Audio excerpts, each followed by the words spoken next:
আওয়ামী লীগের আমলে যে সকল আলেমরা সরকারের দালালি করেছে, চাটুকারিতা করেছে, আজকে যখন সারা দেশ এবং দেশের সর্ব অঙ্গন, সর্বসেক্টর আওয়ামী লীগ মুক্ত হয়েছে, তখন আমাদের এই কওমি অঙ্গন এবং ইসলামী অঙ্গনকেও আওয়ামী দালাল মুক্ত করতে হবে।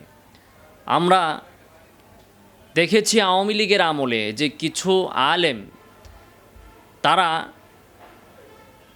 এমনভাবে নির্লজ্জভাবে আওয়ামী লীগের দালালি করেছে এবং স্বরাষ্ট্রমন্ত্রী এবং শেখ হাসিনার প্রশংসা করেছে, যার দ্বারা আলেমদের ভাবমূর্তি জাতির সামনে ক্ষুণ্ণ হয়েছে।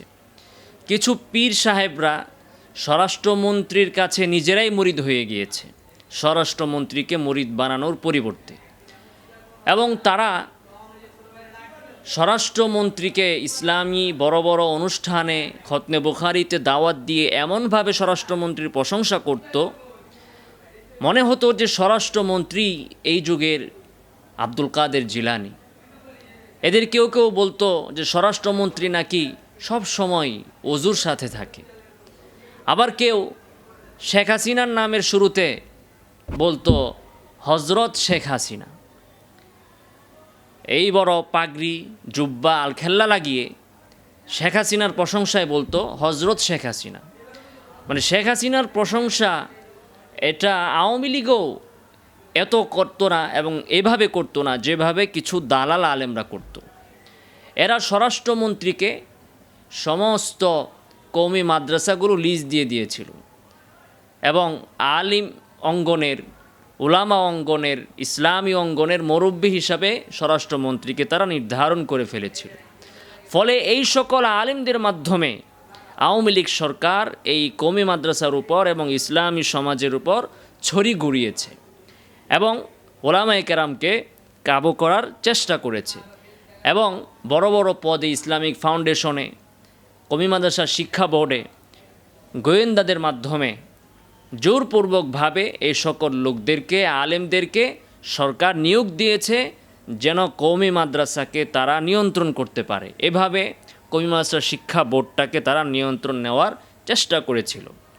তো আজকে যখন ব্যাংক এবং সচিবালয় সহ, বিচারালয় সহ সকল সেক্টর দালাল মুক্ত হচ্ছে, তখন এই কওমি অঙ্গনকেও, ইসলামী অঙ্গনকেও আওয়ামী দালাল মুক্ত করতে হবে।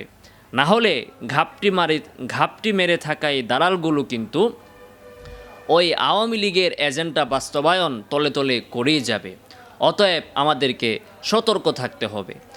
আমরা দেখতাম যে কোনো আলেম সে তার কোনো স্বার্থ পাওয়ার জন্য শেখ হাসিনাকে কওমি জননী উপাধি দিয়ে বসেছিল। আবার আমরা দেখেছি যে কোনো ব্যক্তি শেখ হাসিনাকে জান্নাতি সার্টিফিকেট দিয়ে বলে দিয়েছিল শেখ হাসিনা একজন জান্নাতি মানুষ। কেউ তো শেখ মুজিবের নাম নিতে নিতে নিতে নিতে তার মুখে ফেনা তুলে ফেলত। কোনো আলেম শেখ মুজিবের জীবনী নিয়ে বই লিখে ফেলেছে, শেখ হাসিনার বংশধারা নিয়ে বই লিখে ফেলছে যে শেখ হাসিনার বংশধারা পীর আউলিয়াদের বংশধারা। এইভাবে নানাভাবে তারা চাটুকারিতা করেছে, সরকারের দালাল হিসাবে কাজ করেছে, আর বিনিময়ে সরকার তাদেরকে বিভিন্ন পদে বসিয়ে ওলামায়ে কেরামকে তারা নিয়ন্ত্রণ করার চেষ্টা করেছে এবং আলেমদেরকে তারা নানাভাবে পেরেশান করেছে। এবং এই আলেমদের ভিতরের খবরগুলো, মাদ্রাসার আভ্যন্তরীণ বিষয়গুলো সরকার তাদের মাধ্যমে অবহিত হয়েছে এবং সেইভাবে তারা এখানে তাদের নিয়ন্ত্রণ প্রতিষ্ঠা করেছে। অতএব আজকে ওই সকল দালাল, ফেসিবাদের দূষর, খুনি চক্রের পছন্দনীয় সেই সকল আলেম থেকে আজকে আমাদের এই ইসলামী অঙ্গনকেও মুক্ত করতে হবে। আল্লাহ তাআলা আমাদেরকে তৌফিক দান করুন।